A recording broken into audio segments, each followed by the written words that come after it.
കേരള എഡിഷനിൽ ആർക്കും അത്ര വലിയ പ്രതീക്ഷയൊന്നും ഇല്ലാത്ത ടീമാണ് കൊമ്പൻസ്. പക്ഷേ കൊമ്പൻസ് ആണ് ശരിക്കും അണ്ടർഡോക്സ് എന്നാണ് ഞാൻ ഉറച്ചു വിശ്വസിക്കുന്നത്. കാരണം അതിന് പിന്നിൽ കൃത്യമായിട്ടുള്ള ലക്ഷ്യങ്ങളും കാരണങ്ങളും ഉണ്ട്. വളരെ കൃത്യമായിട്ടുള്ള ഗ്രാസ് റൂട്ട് ലെവൽ പ്രോഗ്രാമുകൾ കൊമ്പൻസ് എന്ന് പറയുന്ന ക്ലബിനുണ്ട് എന്ന് എനിക്ക് 100% ഉറപ്പിച്ച് പറയാൻ പറ്റും. ഏറ്റവും ആദ്യം സ്വന്തമായിട്ട് സ്റ്റേഡിയം ഉണ്ടാക്കാൻ പോകുന്ന ടീമും കൊമ്പൻസ് തന്നെ ആയിരിക്കും. കാരണം അദാനി ഗ്രൂപ്പ് വളരെ വലിയ ഇൻവെസ്റ്റ്മെന്റ് ആണ് നടത്താൻ ആഗ്രഹിക്കുന്നത്. സോഴ്സസിൽ നിന്ന് കിട്ടുന്ന റിപ്പോർട്ടുകൾ അനുസരിച്ച്, ഒഫീഷ്യൽ സോഴ്സസിൽ നിന്ന് കിട്ടുന്ന റിപ്പോർട്ട് അനുസരിച്ച് 2 വർഷത്തിനുള്ളിൽ സ്വന്തം സ്റ്റേഡിയത്തിന്റെ നിർമ്മാണം ആരംഭിക്കും എന്നാണ് അറിയാൻ കഴിയുന്നത്. That is the power of money, that is the power of Adani empowerment. അതവിടെ നിൽക്കട്ടെ.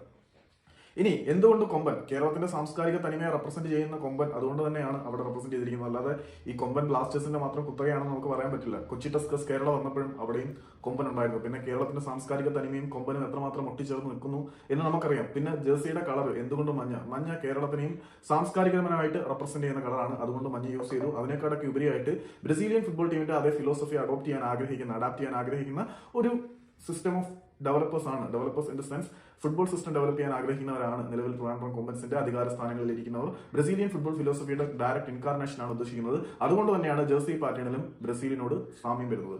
പിന്നെ ഗ്രാസ് റൂട്ട് ലെവലിൽ വളരെ വലിയ ഇൻവെസ്റ്റ്മെന്റുകൾ നടത്താൻ ഈ ഒരു ക്ലബ്ബ് ആഗ്രഹിക്കുന്നുണ്ട് എന്നത് എടുത്തു പറയേണ്ട ഒരു ടോപ്പിക്കാണ്. നമ്മുടെ തിരുവനന്തപുരം, കൊല്ലം തുടങ്ങിയ തീരദേശ മേഖലകളിൽ നിന്നും ഫുട്ബോളിൽ പ്രതിഭകൾ ഒരുപാടുണ്ട്. പൊഴിയൂർ മേഖലയെ കുറിച്ച് ഞാൻ പറയേണ്ട കാര്യമില്ലല്ലോ. കുറഞ്ഞത് ഒരു സന്തോഷ് ട്രോഫി ടൂർണമെന്റിൽ 10 താരങ്ങളെങ്കിലും പൊഴിയൂർ മേഖലയിൽ നിന്ന് പങ്കെടുക്കുന്നുണ്ട്. കേരള സന്തോഷ് ട്രോഫി ടീമിനെ അനൗൺസ് ചെയ്യുമ്പോൾ അതിനകത്ത് 5 പേര് മിനിമം തിരുവനന്തപുരത്ത് നിന്നുണ്ടായിരിക്കും. അത് തന്നെ തിരുവനന്തപുരം മാത്രമല്ല, ഇപ്പം ഇംഗ്ലീഷ് പ്രീമിയർ ലീഗ് ക്ലബ്ബുകളുടെ അക്കാദമിയിൽ വരെ പൊഴിയൂരിൽ നിന്നുള്ള പിള്ളേരുണ്ട്. പിന്നെ തമിഴ്നാടിന് വേണ്ടിയും മറ്റ് ടീമുകൾക്ക് വേണ്ടിയൊക്കെ സന്തോഷ് ട്രോഫി മത്സരങ്ങൾ കളിക്കാൻ പൊഴിയൂരിൽ നിന്നുള്ള പ്രതിഭകളുണ്ട്. പൊഴിയൂർ മാത്രമല്ല, നമ്മുടെ തിരുവനന്തപുരം, കൊല്ലം ആ റീജിയനിലെ കോസ്റ്റൽ ഏരിയകൾ മുഴുവൻ ഫുട്ബോൾ ടാലന്റുകളുടെ ഒരു ട്രഷർ നഴ്ചറാണെന്ന് പറയേണ്ടി വരും.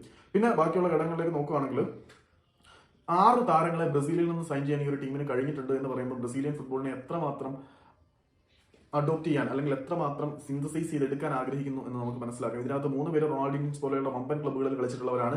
3 ISL താരങ്ങളുണ്ട്. പിന്നെ തിരുവനന്തപുരത്ത് നിന്ന് തന്നെയുള്ള 6 താരങ്ങളുണ്ട്. 2 വർഷത്തിനുള്ളിൽ സ്വന്തം stadium, grass root training academy ഉടനെ തന്നെ ആരംഭിക്കും എന്നും അറിയാൻ കഴിയുന്നുണ്ട്. That means this team will make insane impact in this league. അതായത്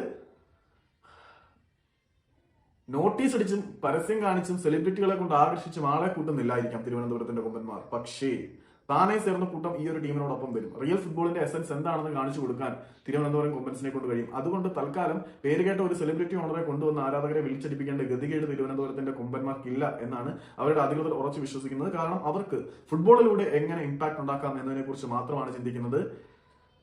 ചന്തയിലെ കച്ചവടക്കളത്തിലല്ല കാര്യം. പൂഴിമണലിൽ നിന്നും പന്ത് തട്ടി പുൽപ്പടർപ്പിൽ പന്ത് തട്ടുന്നവരുടെ കാലിന്റെ അടക്കത്തിലും ഒതുക്കത്തിലും നിയന്ത്രണത്തിലുമാണ് കാര്യം. അവിടെ ആ കരുത്ത് കണ്ട്, കാൽപന്തിന്റെ കരുത്ത് കണ്ട് ആരാധകർ വന്നു ചേരണം. ആദ്യ മത്സരത്തിൽ 7 പേരെ ഉണ്ടായിരിക്കുള്ളൂ. പിന്നെ അത് 70 ആകും, 700 ആകും, 7000 ആകും. 7 കടലും 7 സാഗരങ്ങളും 7 വൻകരകളും കടന്ന് അനന്തമായി അനന്തപുരിയുടെ കൊമ്പന്മാരുടെ ചിഹ്നമുള്ളിൽ മുഴങ്ങും എന്ന് തന്നെയാണ് അനന്തപുരിയുടെ ആരാധകർ, കൊമ്പൻസിന്റെ ആരാധകർ വിശ്വസിക്കുന്നത്.